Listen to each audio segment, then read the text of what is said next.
I'm Victoria from Biblio Lifestyle, and you're listening to the Reader's Couch podcast, the show that will help you bridge the gap between living a full and busy life to one where you're reading, learning new things, and having fun. Today on the couch, I'm so excited to welcome author Emily Ruth Verona to talk about her novel Midnight on Beacon Street. Now, I love a classic horror movie, especially those movies from the 80s and 90s. So it was no surprise I absolutely adored Midnight on Beacon Street, because this book is a love letter to those classic horror movies. So if you're a fan, this book is definitely for you. So in Midnight on Beacon Street, we follow a babysitter named Amy, who is hired to watch 6-year-old Ben and 12-year-old Mira while their mom goes on a date. But Amy's world is turned upside down when a group of teens arrive for a party, supernatural occurrences start happening, a mysterious caller who hangs up as soon as she answers the phone, and then Ben finds himself standing over a dead girl's body in a pool of blood just after midnight. So in this episode, Emily and I talk about her new book, and we had so much fun playing some 1990s classic horror movie trivia. So this trivia is filled with fun facts, some of those classic lines in movies, and lots more. So when you're listening to this section, play along. I would love to hear from you about your take on this classic horror trivia. But anyway, before we get into the episode, please leave the podcast a 5-star rating if you haven't already. Subscribe to the show so you'll be notified when we have new episodes. Share this episode or any of your favorite episodes with your bookish friends. And if you have that extra time, write me a review because it really helps the show and I'll be forever grateful for it. So thanks in advance. And now on to the episode with author Emily Ruth Verona.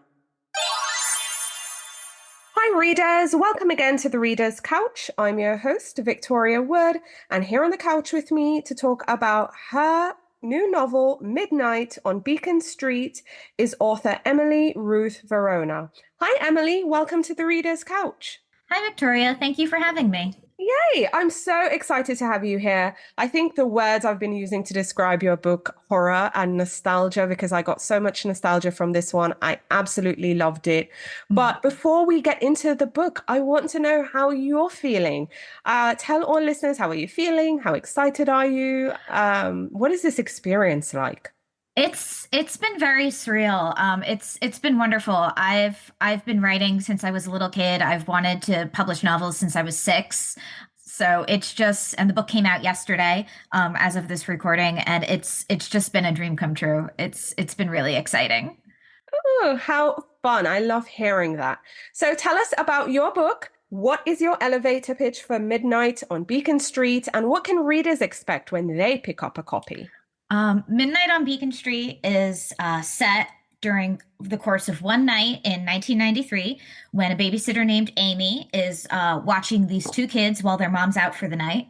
It's told out of order, starting at the midnight with a dead body in the kitchen and the little boy standing over it, and moves back and forth from there. And you find out all the things that happen through the course of the night. It's very 90s. I think it's a lot of fun.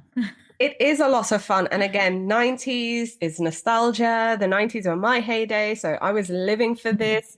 So let's talk about Amy. She's a babysitter. She's 17 years old. She's babysitting for Eleanor. They both have things going on in their lives. Tell us about Amy first, and then let's talk about Eleanor. Okay. Well, Amy is high school babysitter, so very popular trope usage there. She's anxious. She's a little insecure.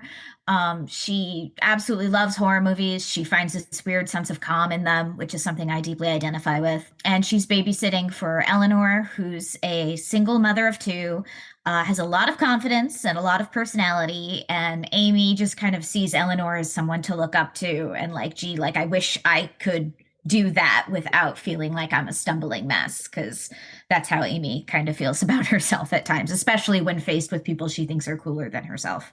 And then the kids that she's babysitting for are Mira and Ben. Ben is the little one. I think he's what, 5 or 6, and Yeah. Mira, 12, 13, I think. Tell us about these two kids. I actually liked Ben. Ben just seems very just calm and chill and reserved, younger brother. So tell us about the two children. Yeah, Ben and Mira, they're really good kids. Ben is very shy. Amy sees a lot of herself in Ben. He kind of has this reserved exterior, and from his point of view chapters, you can tell there's a lot going on the inside, but outwardly he kind of keeps a lot of thoughts to himself, except for when he's talking to his sister. He's more open with her, and then Mira is just very much a preteen. She can be a little scary, but her heart's in the right place. And even if she pretends that she doesn't care, and she's just going through a lot. Middle school age is just a nightmare in general, and she's just trying to navigate that. And now stuck with this babysitter she thinks she's too old to have. Yes, yes, absolutely. So what I loved about this book is that it sticks to the true classic nature, classic babysitter horror novel. However, it felt very fresh. So I really enjoyed that. But let's start with the classic bits. So babysitting, normal night, everything starts out normal, but then we have some surprise guest. We have the children's father who pops in, and we have a body in the kitchen. So tell me about these elements and why was it important for you to kind of include that? Well, I've always loved stories that are told out of order, and I love stories that like kind of hit you in the gut right away, and then you kind of from there piece together everything that's going on. I was watching the TV show How to Get Away with Murder a lot during the time that this was written, and I just absolutely love that show. And yeah, in terms of the different things that happen in the house through the course of the night, I was very interested in just kind of looking at all the different facets of the babysitter trope and in relation to who the characters are and what's going on. And I very much liked rooting the story in the house, and the house is the home base, the house is the framework for the entire story, and what are the possibilities of what can pop up while they're there. Right, right, absolutely. When you said How to Get Away with Murder, I was like, I tried to keep in my excitement. I absolutely loved that show. It was just so, so good. I love it so much. I have a picture of Annalise Keating above my desk. Like I loved it so much. No way. Okay, you are so cool right now. That is so cool. I mean, the whole dynamic with the show, it was just so amazing. And you have a poster, like you're the coolest person ever. That is so awesome.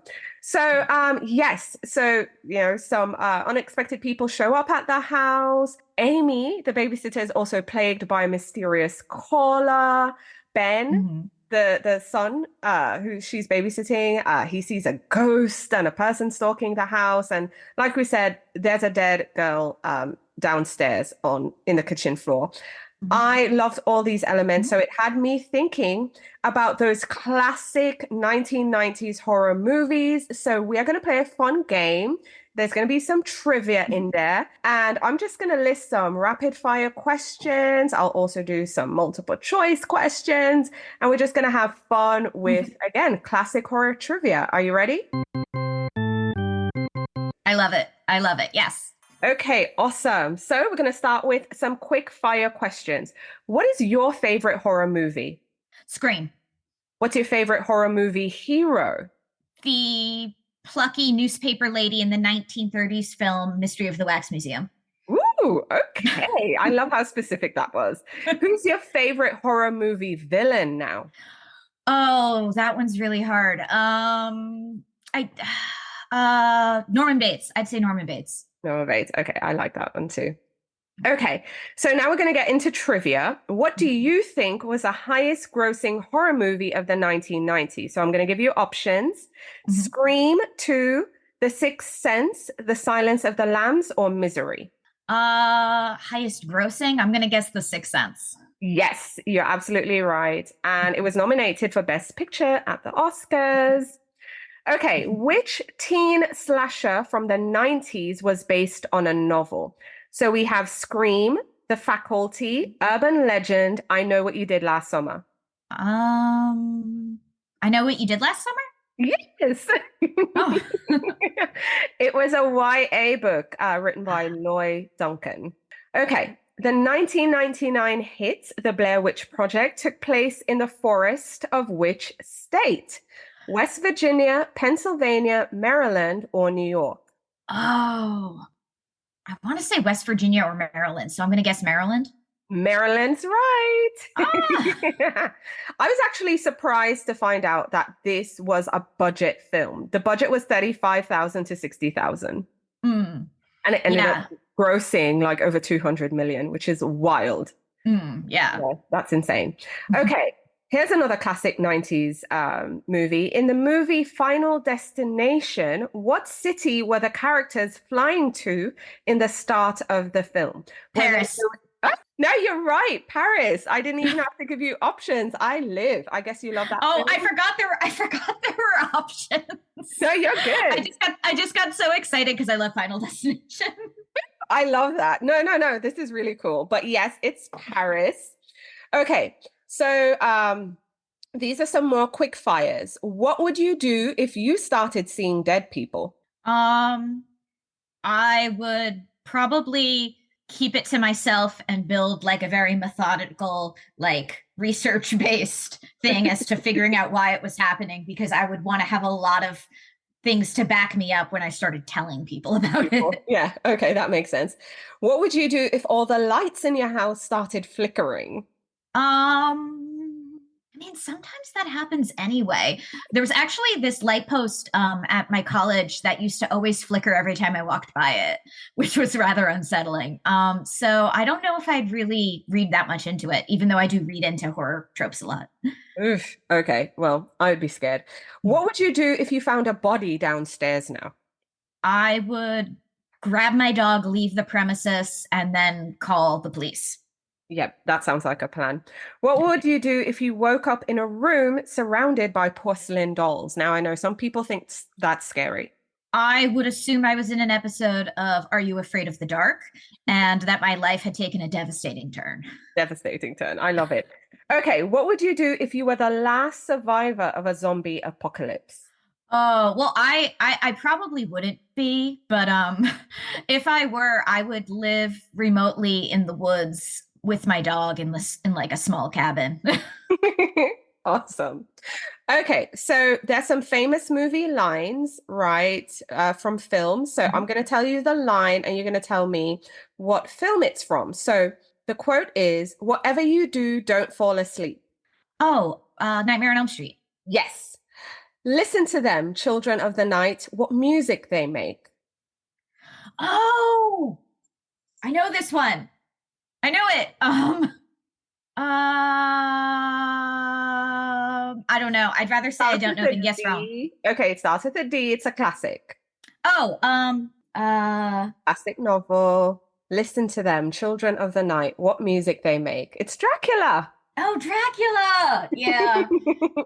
Yeah, it makes sense that I didn't know that one. No, you're good. Okay, I see dead people. Oh, The Sixth Sense. Of course. Okay. Congratulations, you are still alive. Most people are so ungrateful to be alive, but not you, not anymore. Oh, I know that. It's a movie. It has 3 letters in the name. Very popular. And you have part 1, part 2, I think part 3, a whole bunch of Saw? parts. Yes. Ah. Okay. Last one. Oh, you got a letter? I got run over. Helen gets her hair chopped off and Julie gets a body in her trunk. And you get a letter? That's balanced. Jawbreakers? I Know What You Did Last Summer. Oh, I Know What You Did Last Summer. Oh, that's right. The hair. Oh, I remember it. Yeah. That section was a bit tough. So I give you kudos for participating. But thanks for playing the game. Oh, you were most welcome. That was a blast. I love that. I wish all interviews were just asking me about movies. I'm telling you, the thing with this novel, I really got those classic horror vibes, but again, it was so fresh and it just really took me back to Halloween. I was trying to think of some Halloween trivia that wasn't too ridiculous, but I loved Halloween. Mm, And I was really thinking of that. I was thinking of Scream. Scream was also amazing. So yeah. yeah, I was living for this novel. But on that note, let's get into your writing life. Tell me about the backstory for this novel. Where did the idea come from? What was your inspiration? What made you decide to write Midnight on Beacon Street? I mean, it's been a long time coming. I started it like 7-ish years ago, um, when I was a nanny for my nieces. And at the time, I had always wanted to write story that took place over the course of like a single period of time. When I was in college, I majored in creative writing and cinema studies, and I wrote my thesis on like single setting films. So like movies like Rope, or like there's this Richard Linklater movie called Interview, where the entire movie takes place over the course of like in real, so to speak, real time, like in one setting. Because I find the like just the constricted nature of that really fascinating. And so I wanted to write a story like that. And I love things like How to Get Away with Murder and Memento. And I wanted to write, so I wanted to write something out of order. And I've just always really loved the babysitter trope. I think it's so classic. Yes, it's very, very classic indeed, for sure. I love the babysitter trope.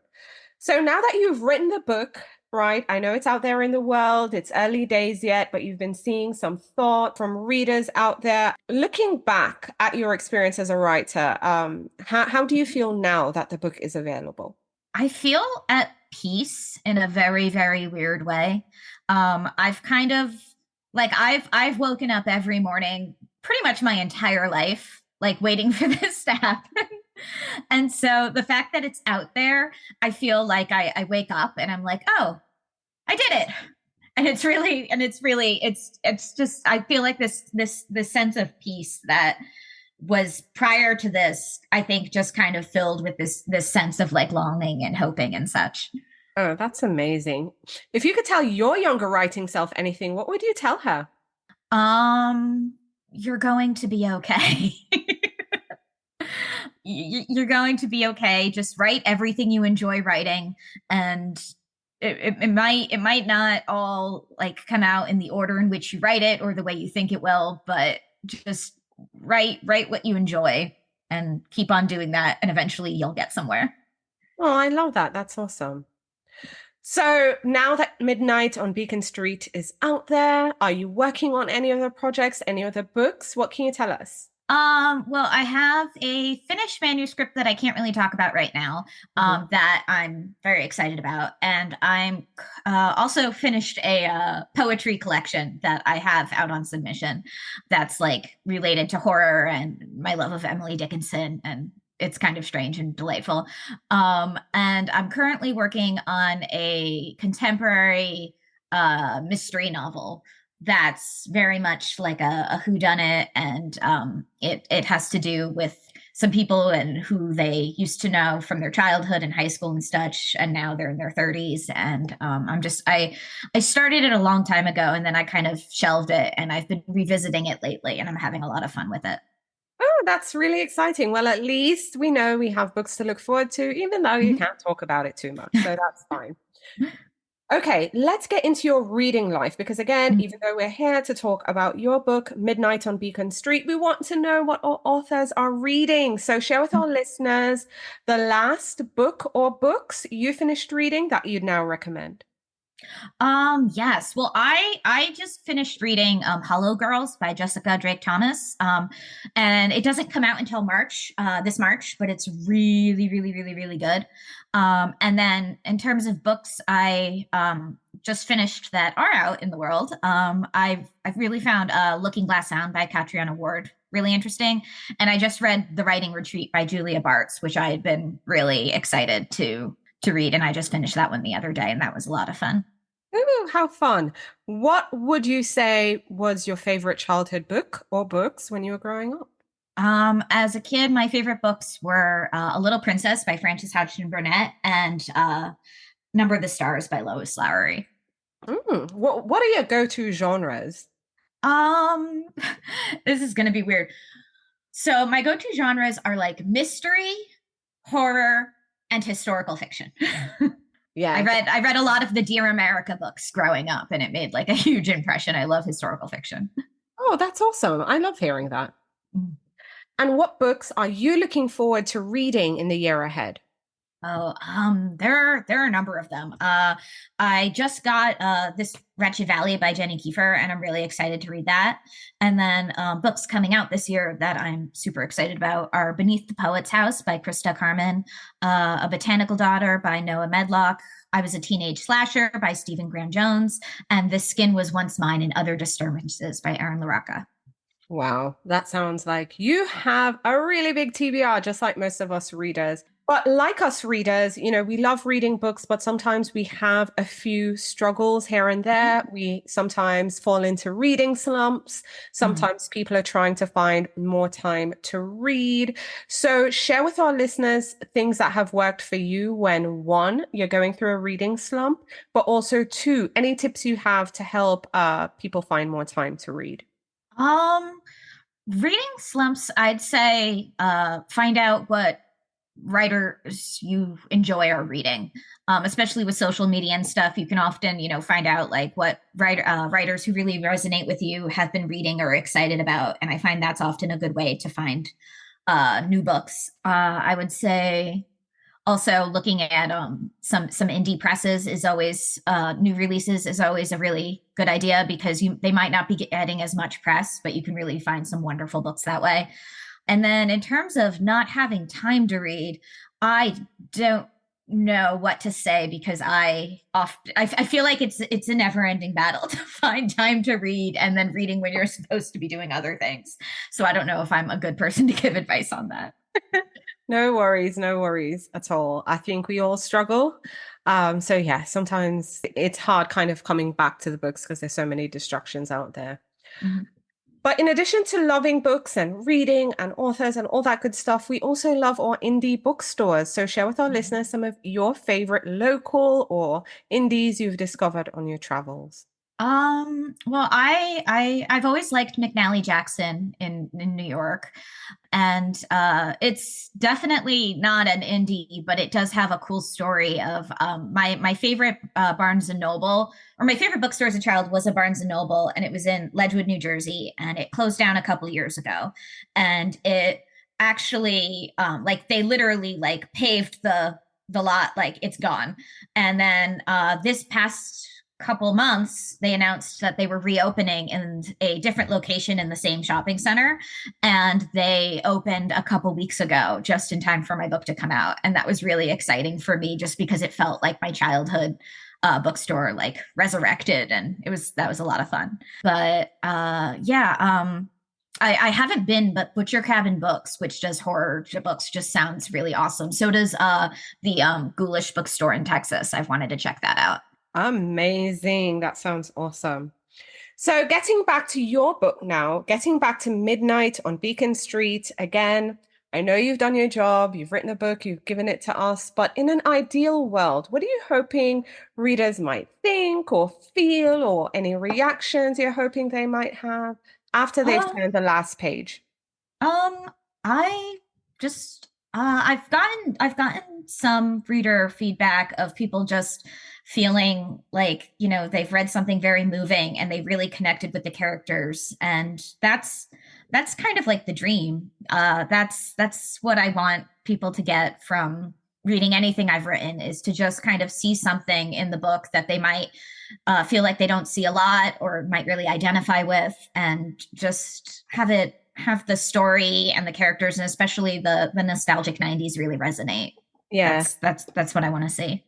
Well, I felt the nostalgia oozing through these pages. I had so much fun with this novel, which is why I had to play a game with you. And there is the horror, there are the twists, it's lots of fun. The suspense is there. And yeah, I think you did an amazing job. And I appreciate you taking the time to chat with me. Thank you so much for coming on the show. Oh, well, thank you so much for reading and having me on and playing movie trivia games with me. I absolutely love that now, and I'm going to request it at all interviews. Yes. um, but yeah, no, this was so much fun. Thank you so much. Yay. Thank you so much for listening to the Reader's Couch podcast. Please subscribe to the show, share it with a friend, and take a few seconds to leave a rating and review.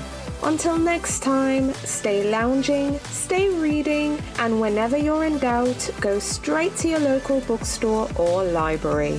Thanks again for listening, and happy reading.